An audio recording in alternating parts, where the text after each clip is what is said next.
about a guy who had lost his brother. But he still thought it was a good idea, and he liked working with me on my last film, Hump Day, and thought maybe I would like to work with him again, which I did. The funny thing is that the first version, there were no sisters. It was going to be a mother-daughter kind of love triangle of sorts. So I changed the mother to an older sister, and then he really just had the launching point of the story when the guy goes up and finds the, whoever is up there, and then whatever happened after that came along later. Work with your actors in order to achieve that. Thank you.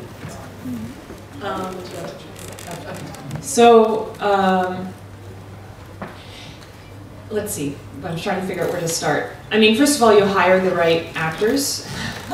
Casting is, I'd say every film, you've heard this before, is, the director's job is 90% casting. You've heard with improvised films, it's about 99.9% casting. It's very, very helpful to have people who feel comfortable and who are willing to really risk, because it's very risky. Acting is extremely risky anyway, but improvising is the riskiest of all.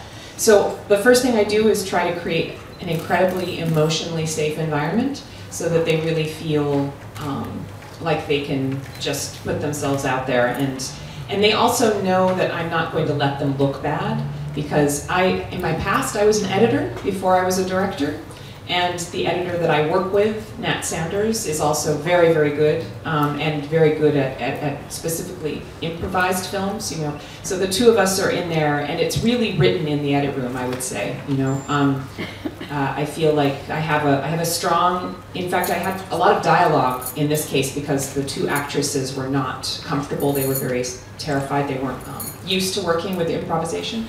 So I had kind of a starting point for them. But they were really, they just went right off of it and made it their own, which is what I wanted. And then, and so we know what's going to happen in every scene. That's very important. We're not just sort of showing up and saying, what are we going to do, And then in the edit room is where it really sharpens up, and I find the best of every take and put it.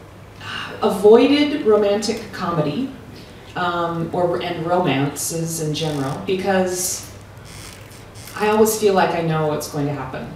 Always. And very rarely do I not. Say broadcast news is an example of one that I would want to make a movie like that, probably because nobody ends up with anybody else.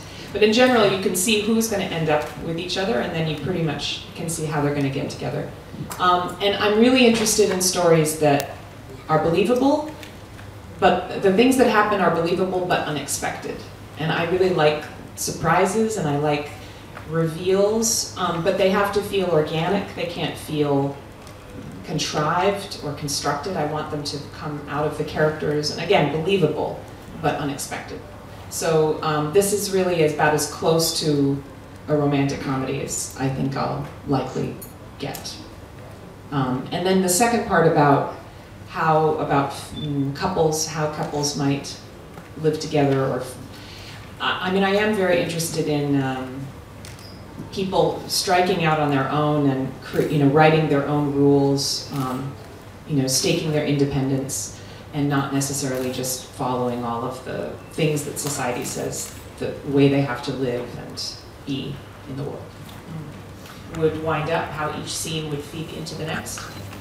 But I had dialogue written. I had about 70 pages of dialogue written, so all the scenes with the actresses, there was dialogue.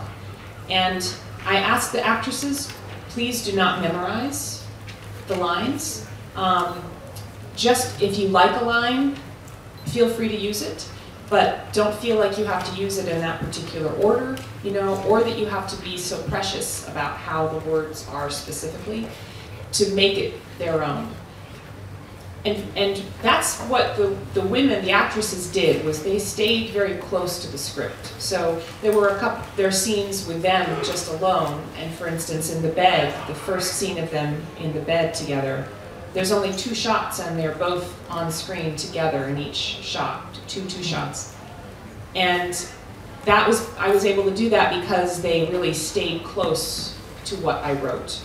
Even if they made it their own and they made it naturalistic, but the lines were very close to what I wrote. anytime Mark is in a scene, he likes to just go way off the map. And he just takes, takes these twists and turns, and you have no idea where he's going to go, and the actress is just followed along. And he knows that I'm going to edit later. So he'll give me extra, and just many options and choices, and then expects that I will later cut it down and sharpen it in the edit room. So those are two very different approaches to improvisation, and they're both in there. So I think we decided that it was something like 70 or 80% of the movie is improvised, and then there's about 25% where they use my lines, precisely, but mostly off. Yes. So Do Not Disturb is Yvonne Attal's remake of my movie Hump Day. I loved it. I just saw it yesterday. It's yesterday, right? And Stephen as well. It was surreal to see it. I want to see it again. I want to see it several times because I'm still trying to wrap my brain around it. And then Yvonne and I talked a lot afterwards and about how it's both my movie, but it's definitely his movie, but he kept saying, yeah, but it's your movie too. And it's very interesting because it's like taking a David Mamet or a Shakespeare play, Molière and Molière, and then each production will be very different from the last, but it's the same script, So he really took my script and sometimes shots from the movie, but made it completely his own as well. And so I'm still sort of processing it, but I really loved it. I thought it was fantastic. Okay.